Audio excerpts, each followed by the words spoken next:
In the late 1880s, there was a guy by the name of George Walzer. George Walzer was an unbeliever. He was an atheist, and he thought that a world full of atheists would be a better place to live than any other system.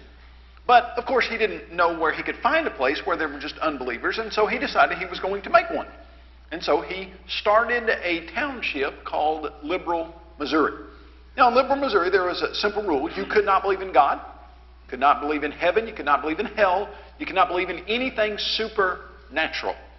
Now, here was his thought process behind that. Thought process behind Liberal, Missouri was, if you didn't waste your time thinking about supernatural things that you can't see, and you focused all your time on what you can see, the economy, building things, making roads, getting banks up and going, things like that. If you would focus your time and energy on those things, then a society where people did that would be a better society overall and would be much more productive. And he wanted to prove to the world that unbelief is the best system to run any type of government.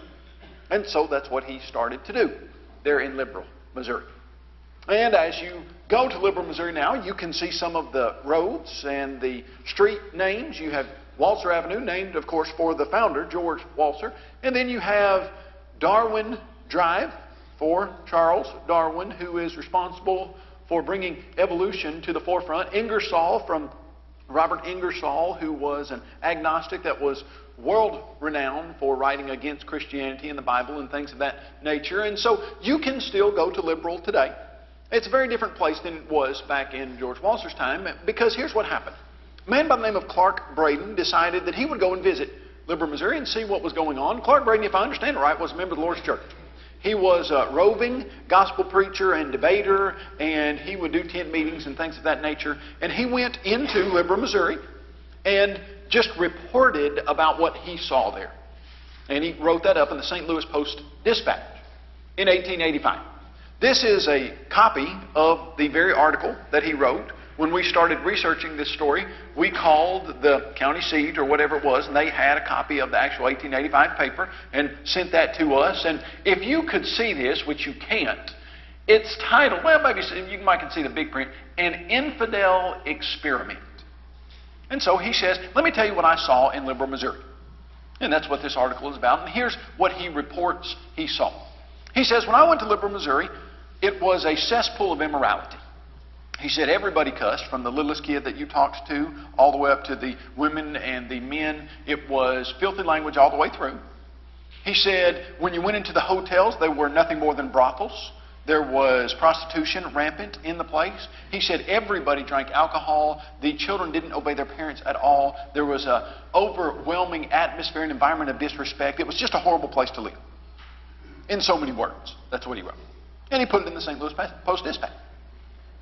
Well, of course, some of the people there in Liberal Township didn't like that at all, and so one man who was owner of the hotel that he had referred to as a brothel sued him for $25,000.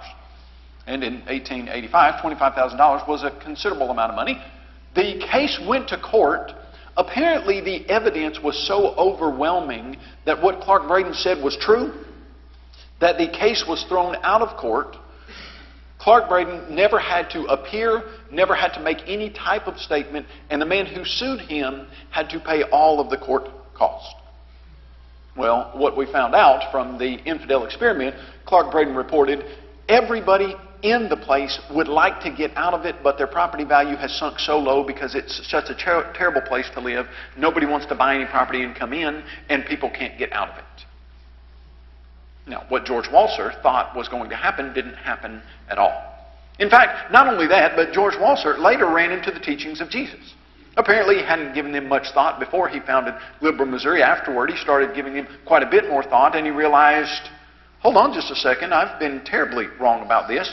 The cemetery in Liberal, Missouri is one of the oddest I've ever seen. I visited this years ago when I was in Lamar, Missouri, preaching a seminar kind of like this.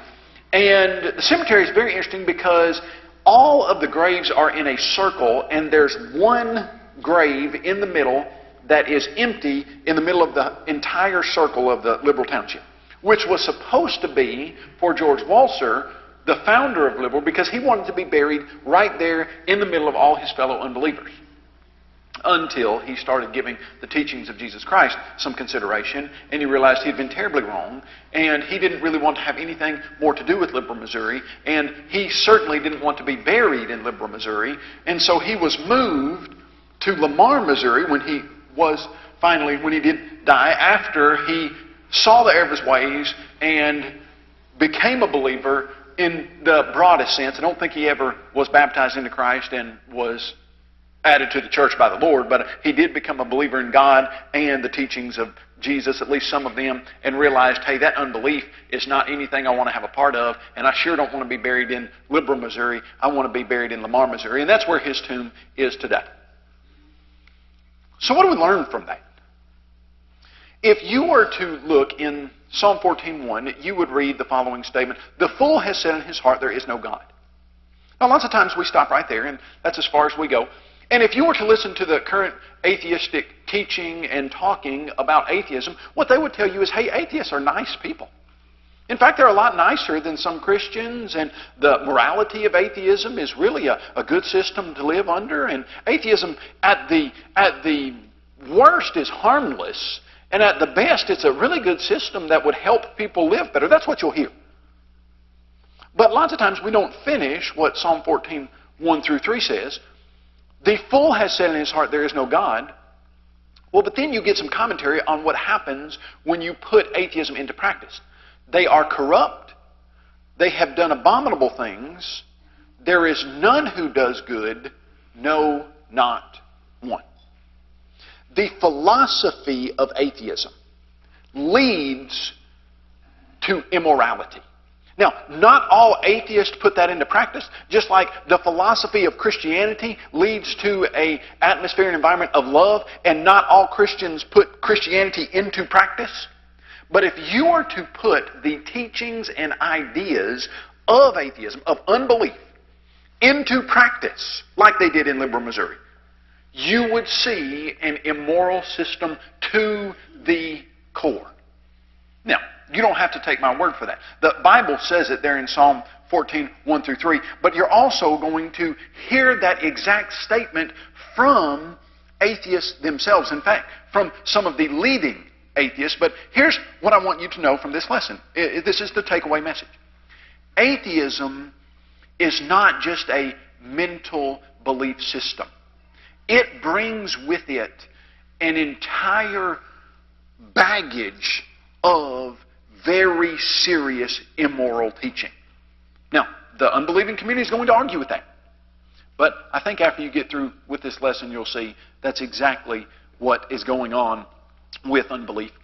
Now, before we move forward on that, I'd like to ask us to look at what happens when somebody puts a certain belief into practice. And what I mean by that is, the man who's writing this is not a friend of Christianity at all. In fact, this man, you'll see, once wrote an article titled, "Why I'm Not a Christian." But here's what he says happens when people started being Christians in the Roman Empire. He said, Christianity, as soon as it conquered the state, it put an end to gladiatorial shows, not because they were cruel, but they were idolatrous. The result was to diminish the widespread education and cruelty by which the populace of Roman towns were degraded. Christianity also did much to soften the lot of slaves. It established charity on a large scale, and it inaugurated hospitals. Although the great majority of Christians failed lamentably in Christian charity, the ideal remained alive, and in every age inspired some notable saints. In a new form, it passed over modern liberalism and remains the inspiration of much that is most hopeful in our somber world. Okay, stop right there and just ask yourself this question. Would you like to live in a place where people acted like Christ told them to act? Okay, let's analyze that a little. You go to Philippians chapter 2. Let this mind be in you, which was also in Christ Jesus. What mind was that? Let nothing be done through selfish ambition or conceit, but in lowliness of mind let each esteem others better than himself. Let each one of you look out not only for his own interest, but also for the interest of others. Would you like to live in a place where people look out not only for their own interest, but also for the interest of others? That would be an exciting place, wouldn't it? Would you like to live in a place where people did to other people what they wanted done to them? Whatever you want men to do to you, do also to them. Would you like to live in a place like that? Absolutely positive. Would you like to live in a place where people were kind-hearted, with brotherly love, forgiving one another because Christ forgave them? Would that be the kind of place that you wanted to live? Would you want to live in a place where the person who stole, let him steal no more, but rather let him labor with his hands, having something to give to him who has need? That'd be a good place to live, wouldn't it? Would you like to live in a place where people let no corrupt communication proceed out of their mouth, but they only spoke what was good for the necessary edification, that it may impart grace to the hearers? Would that be a good place to live? Would you like to live in a place where do not be drunk with wine, but be filled with the Spirit, speaking to one another in psalms, hymns, and spiritual songs? Wouldn't it be great if people did actually put Christianity into practice? Now, you and I both know there are some people who call themselves Christians, and they don't live Christianity. And that says nothing about Christ. It says nothing about Christianity. It says something about that person. Lots of times, the skeptic will say, well, hold on just a second. What about the Salem witch trials or the Crusades? Aren't those outcroppings of Christianity? No, not at all. When the people in the Crusades were literally killing others to take back the Holy Land in a physical battle, that was directly opposed to everything Christ taught. You remember when Christ was before Pilate, and Pilate asked him, are you a king then? And Jesus said, I am a king, but I don't have a kingdom like you think in this world, because if I did, my people would fight. But they don't. It's a spiritual battle, and the Crusades are absolute, totally misunderstanding of everything Jesus taught. The Salem witch trials, complete misunderstanding of everything Jesus taught about justice, love, etc. Now, here's what we're talking about then. Are some people who don't believe in God, are they highly moral people that do obey the laws, that do pay their taxes, that are kind in many ways to other people? Absolutely, positively. But that doesn't say anything about the philosophy, the undercurrent, the undergirding of the belief system. You can have a Christian that's immoral, you can have an atheist that's moral, but you can't have a Christian who's following Christian principles and practices that is immoral. And, subsequently, you can't have an unbeliever who's following unbelief and its implications that behaves morally. Now, I'm going to prove that to you through further reading. The first problem with atheism, with unbelief, is that it cannot give you a foundation for any type of morality. Now, let me show you what I mean. I think you'll all pick this up pretty easily. Before you start to analyze what's right and wrong, you have to ask yourself, why do you get to do that? Why can you say this is right and this is wrong? If atheism is true, here's the system. 13.8 billion years ago, there was an explosion. That explosion brought chemicals into the universe. Those chemicals eventually evolved into animals, and those animals eventually evolved into humans. Now, Komodo dragons, 10% of their diet is baby Komodo dragons, but we don't ever lock Komodo dragons up in a cage because we feel like they've done something immoral. If you were to look at pigs, a large part of the male pig diet is baby piglets. But we don't think they violated some overarching universal command not to eat their piglets because they're pigs, right? Well, if you are just a higher animal and there's no God, there's no moral standard, who's to say what's to say this is right and this is wrong? You see, there's no ultimate foundation for ethics if there's no God. And I'll show you that the atheistic community understands that. In a Darwin Day address, William Provine, he's a professor from Cornell University, was the late William Provine. He said naturalistic evolution has clear consequences. Charles Darwin understood them perfectly. Number one, no gods worth having exist. Number two, no life after death exists. Number three, no ultimate foundation for ethics exists. Number four, no meaning in life. And number five, human free will doesn't exist. Okay, so let's focus on that number three. You could have a whole lesson on free will and there's no meaning in life, etc. But we'll just look at that number three. He said there's no foundation for ethics, so how do you say, if you're an unbeliever, this is absolutely right and this is absolutely morally wrong? Well, from an atheistic standpoint, you just can't do that. William Provine says that, and I'll show you what other unbelievers admit to.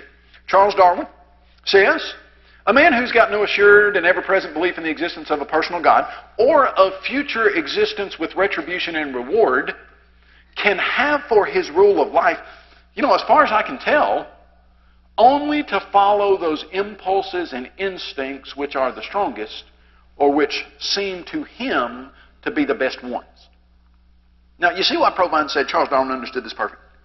He said, look, if you don't believe in God and you don't think there's a heaven or a hell, how do you go about making decisions about right and wrong?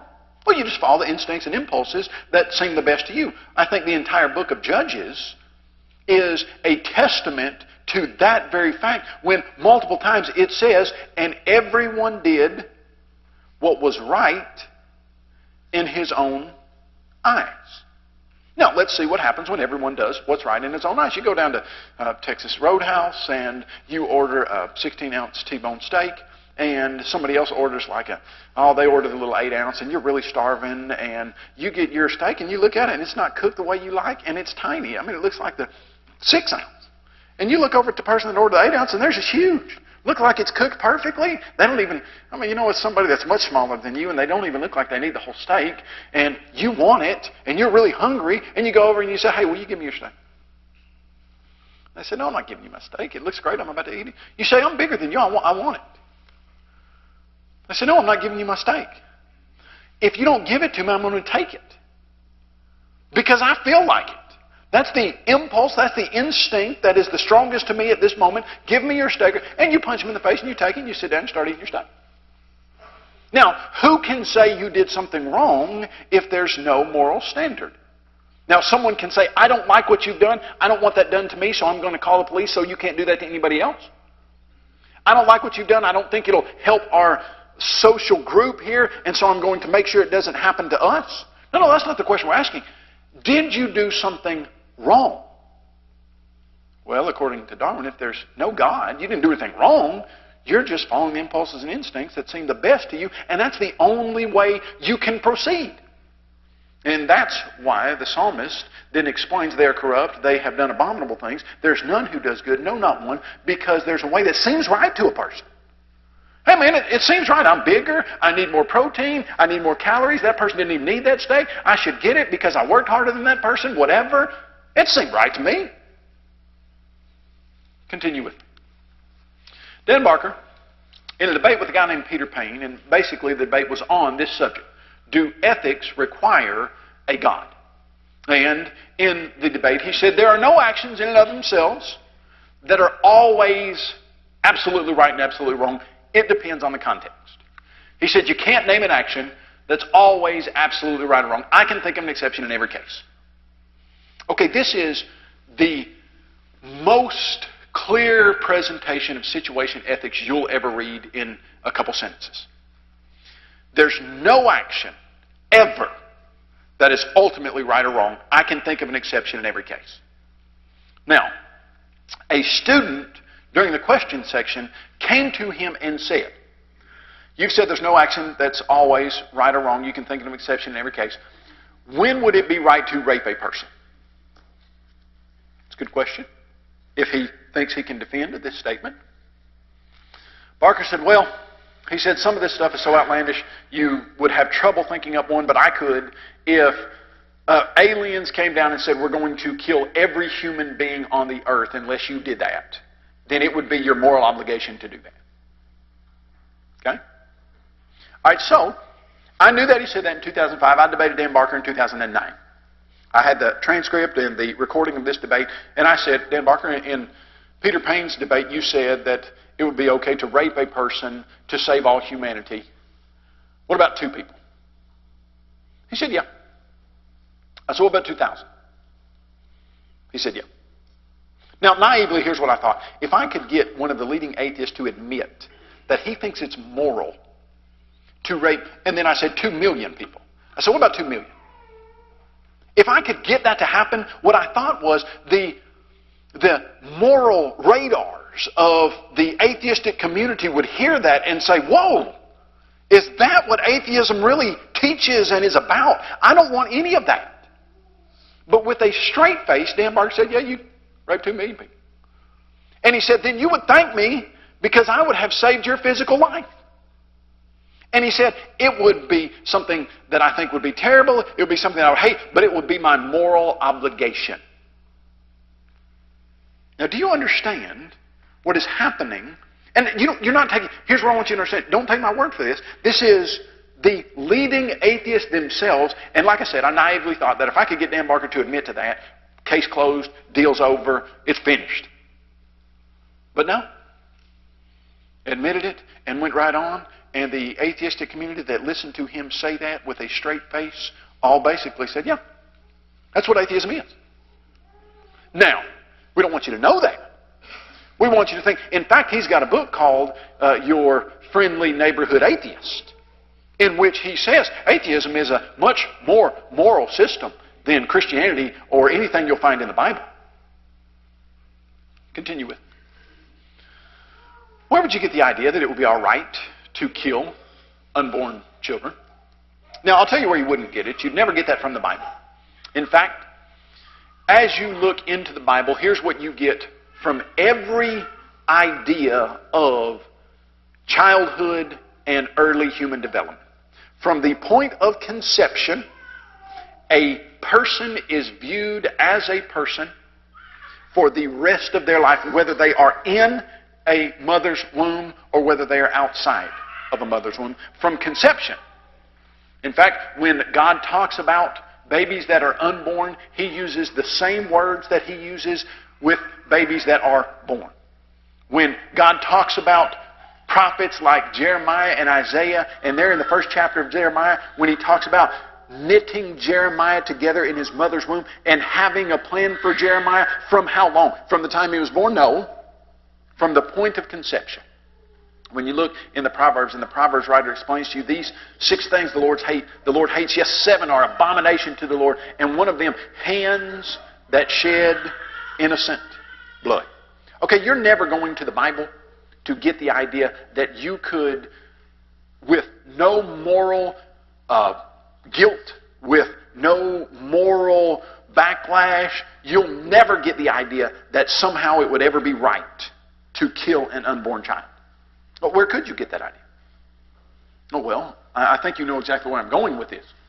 Charles Darwin said there's no fundamental difference between man and the higher mammals in their mental faculties. Okay, if there's no God, what's the singular separating factor between humans and animals? You remember in creation, God made on day 5 and day 6, He made the flying animals, the swimming animals, day 5, day 6, the land animals.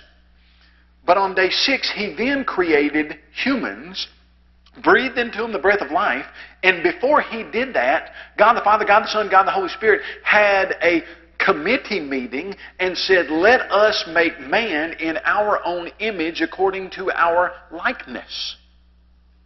And He did make them in His likeness. Male and female, He created them both. Now that's one of the greatest statements of spiritual equality in the history of any religious writing, that both male and female are created in the image of God, and in God's sight they are completely and totally equal, and their value is that above any other organism on the earth, because they're made in God's image. Now our forefathers had this exactly right when they said we hold these truths to be self-evident. Self-evident. You don't even need to defend them. It looks so obvious. That all men are created equal and are endowed by their... You see, here's the catch. All men are created equal and are endowed by their Creator with inalienable rights. Where do you get human rights? From your Creator. Now, if there's no Creator, the right to life, liberty, and the pursuit of happiness, if there's no Creator and you're just a higher animal, well, then if you don't have those human rights, what rights do you have? Well, the rights of any other animal, basically. And you'll see what the atheist community admits to being the case if that is true. Charles Darwin says, well, there's no fundamental difference between man and mammals. Barbara Berg, listened to her in her article titled Infanticide, Science. Among some animal species, infant killing appears to be a natural practice. It could be natural for humans too. A trait inherited from our common ancestors. Primate ancestor Charles Darwin noted in The Descent of Man that infanticide has been probably the most important of all checks on population growth throughout most of human history. My parents had a coon dog named Queen, had a pedigree a mile long. This thing, they got it for a deal. They couldn't understand why they got this dog for such a good deal. They thought, man, we're going to make all kinds of, we're going to be able to sell her puppies for $1,000 a piece because her pedigree's off the chart. So the first time I think she had 12 puppies. They thought, man, this is awesome. She ate them all but one. Next time she had 8. There again, they were hoping for better things. Ate every one of them but one. For some reason, Queen thought she could have one puppy and that's all she could raise. Did they lock her in jail? Did they take her and run her through a trial for murdering and infanticide and think she had done something immoral? No, they didn't. And here's why: because she's an animal. Now, Barbara Berg says, if she's an animal and there's no God and you evolved from animals, then really guess what you are? You're an animal. And so if she's not really morally responsible for killing 11 of her 12 puppies, and you kill babies, well, you're not either. Because you're really just checking the population. Because, hey, I mean, if everybody had 10, 12, 14 kids, then the population of the world would expand so quickly, you wouldn't have the resources to keep up with them. So really, you're just doing what my dog did years ago. I'm not making that up. You're reading that. Continue with me. To me, it's shocking. Peter Singer says, now listen to Peter Singer. Before you read what he says, if you don't mind, let me tell you who this is. Richard Dawkins, the world's leading atheist at the present, in a YouTube interview said to Peter Singer, I believe you are the most moral individual that I've ever met. Peter Singer is an atheist ethicist. Now, an ethicist, dealing with ethics and morals, an ethicist is someone who's supposed to be able to tell you how to make morally right and wrong decisions. Dawkins says this guy's the most moral person he's ever met. All right, now, Singer says this. If we compare a severely defective human infant with a non-human animal, a dog or pig, for example, we'll often find the non-human to have superior capacities. Only the fact that the defective infant is a member of species Homo sapiens. Now, stop right there. The species Homo sapiens, what is that? Now, let's put that in words most of us understand. Is a human. Okay. Only the fact that the defective infant is a human leads it to be treated differently from the dog or pig. He says, look, historically, if you had a dog and you had a human, and the human was defective, but the dog wasn't, and the dog might be beneficial to society, maybe it was a German Shepherd, it could be a drug dog, or it could help the military in some way, and the human, you were going to have to expend thousands of dollars just keeping this human alive. Historically, we've said, you know what, we picked the human. Why? Well, it's because it's human. And we let the dog go if we don't have the resources to keep them both because, hey, it's a dog, this is a human. Understandably. So, if you come from a creation standpoint, because every human, regardless of how smart you are, regardless of how fast you can run, regardless of how pretty you are, regardless of how handsome you are, regardless of how fast you can do math problems, regardless of whether or not you can walk backwards and pat your belly and rub your head at the same time or vice versa, you're important for one reason. You were made in the image of God. He says, but, if we can understand species membership is not morally relevant. We've been keeping the human alive just because they're a member of a certain species, and that's got nothing to do with it, he says. And he then goes on to say, if we can put aside the obsolete and erroneous notion of the sanctity of all human life, we can start to look at life as it really is. Why is atheism such a destructive, immoral belief system? Because it strips from humans any difference and any importance that they have, because if they're just another animal, well then, we don't have moral standards for animals. And so, it doesn't give you a foundation for any human morality. Now there again, don't take my word for it. This is Peter Singer, supposedly the world's leading atheistic ethicist. He's written more on these topics than anybody that is out there, and he's more respected in the unbelieving community than any ethicist in the world. Continue with me. Peter Singer says, nevertheless, the main point's clear. Killing a disabled infant, it's not morally equivalent to killing a person. Very often, it's not wrong at all, he says. Are you getting that? Killing a disabled infant is not morally like killing a person. In fact, he says very often it's not wrong at all. Who says? Who makes that determination? Oh, what do we mean by disabled? Who gives you a definition that is going to be the definition for this infant is disabled, and so killing this person, well, killing this infant wouldn't be actually like killing a person. They don't count as a person until we call them a person.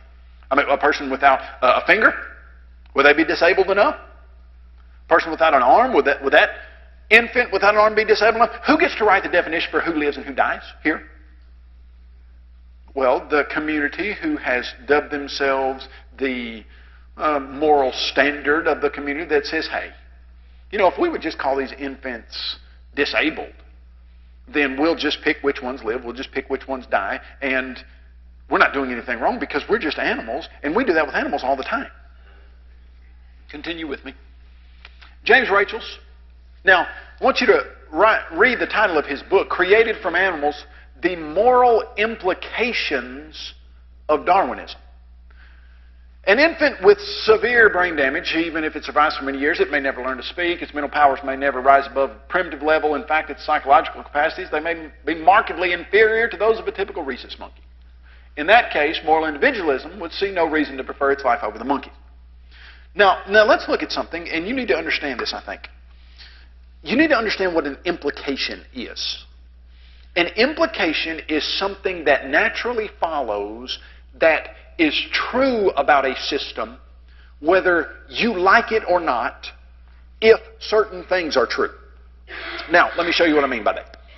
We're not going to do much math here, don't worry. I don't have much capacity for very high math, but I do remember the Pythagorean theorem. Now, the Pythagorean theorem says that if you have a right triangle and you have A line here and B line here and C as that longest line that goes across the right triangle, that's called the hypotenuse. Now, here's what the Pythagorean theorem says. It's real easy. A squared plus B squared equals, come on with it, yes, C squared. Okay, all right, so we're all on the same page here. Now, if A is 3, A is the line that goes down right here. A is 3, and B is 4. Now, we haven't been given C. We don't know C. We actually do know it, just as sure as we know A and B, but it's not written down. You don't see the number on top of the line. We've got A is 3, B is 4. What is the implication about C? It is what? 5. Do you know that for sure? Absolutely positively. Is 5 written on the line? No, but it's implied. Here's what that means. It doesn't matter if you see it. If A is 3 and B is 4, C is 5, always, whether it's written there, whether you know it, whatever, that's the implication. Now, I'll give you another one from a biblical standpoint. You go to the book of Revelation and you read about heaven, and it says, there in heaven, the gates are open by day, and there is no night there. Okay, so what's the implication? Gates are open by day, there's no night, so what can you know about the gates? They never close. Now, does the text say they never close? No, it just says they're open by day and there's no night. But what's the implication? They never close. Okay, now when he says that the implication is, what does he mean by that? If there's no God, that implies that humans are nothing more than animals, and therefore human life is no more valuable than monkey life if that human is not as smart or as fast or whatever as the monkey. Now that's the implication. You can't get around it. It's a moral implication. And so, what then will... Now listen to me. If I understand, this guy taught at a university level and one was a very respected atheistic professor at a high level. And now I'm telling you that because you're almost not going to believe the next statement that he makes. But he makes it because it's an implication of his atheism. Some unfortunate humans, because they've suffered brain damage, they're not more rational agents. What are we to say about them? The natural conclusion, according to the doctrine we're considering, would be that their status is that of mere animals. Okay, we've nailed that down. And perhaps we should go on to conclude that they may be used as non-human animals or used as laboratory subjects or as food. That's the implication. You see, if humans don't have a special place in the world, and they're just animals, and we use animals for this and that, and humans are just animals, especially if they're incapable of doing what we think they ought to be able to do, talk or walk or be able to use both their arms or legs, etc. Well, then maybe we can just use them like we use other animals. You understand that? Okay, when I first started reading this stuff, I thought, surely people don't know this. Surely they don't understand the implications of atheism. And if they did, they would rise up in rebellion against unbelief and say, hey, this has got to stop. This type of belief, if it infiltrated a system, would rot it to its core. And I think lots of people just don't put the connections together. They just don't recognize the implications. Dr. Eric Pianka, in 2006, he was the Scientist of the Year for the state of Texas. Now, if you understand the state of Texas and the Scientist of the Year system, Texas is like 5 states in and of itself. And so in Texas, when Texas says this is what we're going to teach about science, then all of the textbook companies write their books to fit what Texas says they're going to teach. Because Texas buys more textbooks than anybody in the nation. And so Texas runs, basically, if I understand it correctly, they drive what's taught in the science textbooks. And that's why the Teacher of the Year, who is the Scientist of the Year in Texas, is a very prestigious award that this man is getting. Dr. Eric Pianka, he studies reptiles. All right, so he goes down to the 109th meeting of the Texas Academy of Sciences at Lamar University, Beaumont, Texas, and he stands up and says, humans are the problem with this earth. We are killing all the other animals out there, and we're not any more valuable than the animals, and so here's what I think needs to happen. He says, we need to kill 90% of the human population. And someone asked him, well, what would you advise us to use to do that? And he said, well, something like airborne Ebola virus. It would kill people in 3 or 4 days, and it wouldn't have much of a backlash. If we could just somehow get that spread far enough across the globe to kill 90% of the population, that'd be great. I think somebody then did ask him, are you volunteering to be in the 90%? And I think he said, no, I don't think I would volunteer for that, or something along those lines. Now, as you're looking at that, here's what you hope would happen. There were 400 people in the audience that day. He stood up and said, we need to kill 90% of the human population. You would hope they would say, that does not represent what we believe. That is ridiculous. That is immoral. That is heinous. That is barbaric. We're out. No, that's not what they did. Out of the 400 people that were there listening to his talk, they, at the culmination of his speech, stood up and gave him a standing ovation. Out of the 400, he just advocated to kill, 350 of them? And they gave him a standing ovation for it. Why? The fool has said in his heart, there is no God. They are corrupt. They have done abominable things. There is none who does good. No. Well, this was reported by a guy named Forrest Mims, and they said, no, you misunderstood Dr. Pianka's talk. They said, no, I didn't misunderstand it. And this is a quote from one of the students who listened to Dr. Pianka's talk. Here's what he said. Dr. Pianka's talk at the TAS meeting was mostly of the problems humans are causing as we rapidly proliferate around the globe. He's a radical thinker, that one. I mean, he's basically advocating for the death of all but 10% of the current population. And at the risk of sounding just as radical, I think he's right. Now listen to me. Do you wonder why we have so very little value for human life in many instances? Why people load automatic weapons and walk into schools and theaters and various different places and shoot so many people and then shoot themselves? You know, we have literally taken the teachings of God out of the school system, and then we've tried to say, but we're still going to teach you morality. We want you to be good. We just don't want you to base it on any type of creator. And you can't do that. It's impossible. When you get rid of the Creator, you get rid of all basic human rights. There is then no more reason to keep a human alive than there is to keep a rhesus monkey alive. And you don't have to take my word for that. What you are seeing in many areas of our country is the implication of unbelief in action. And that's why it's so very important for us to have weekends like this and to spread the material on creation and a creator as far as we can possibly spread it, because people need to know you are not an animal. You are a human made in the image of God, and it does not matter what you look like. It does not matter how smart you are. You'll always be valuable to your creator.